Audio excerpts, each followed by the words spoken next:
Hi, ഞാൻ യാസ് ഹസൻ. ഞാൻ ഏകദേശം 3 വർഷത്തിലധികമായി ദുബായിലുണ്ട്.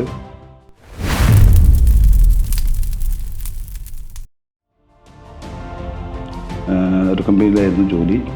ഇപ്പോൾ ആ കമ്പനി ഒഴിവാക്കി ഇപ്പോൾ ഞാൻ വിസിറ്റിങ്ങിലായിരുന്നു. എൻ്റെ വിസിറ്റിംഗ് വിസ പുതുക്കാൻ വേണ്ടിയിട്ട് ഞാൻ ഒമാനിലേക്കൊരു യാത്ര ചെയ്തു, ബസ് യാത്ര.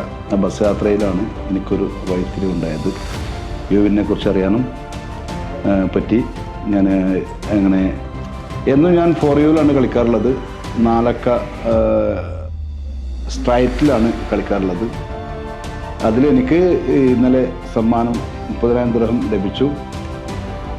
എന്തുകൊണ്ട് ഞാൻ ഇന്നലെ സ്ട്രൈറ്റിൽ മാത്രം കളിച്ചു, ചാൻസിലും റംബിളും കളിച്ചിട്ടില്ല. കളിച്ചിരുന്ന ഒരു പക്ഷേ എനിക്ക് മുഴുവൻ പൈസയും കിട്ടുമായിരുന്നു. എന്നാലും കുഴപ്പമില്ല, ഐ എം ഹാപ്പി. 30,000 ദിർഹം ലഭിച്ചു, വളരെ സന്തോഷം. നിങ്ങളും പങ്കാളികളാവൂ, യുവിൻ മത്സരത്തിൽ വിജയിക്കൂ, സമ്മാനം നേടൂ. Thank you UV.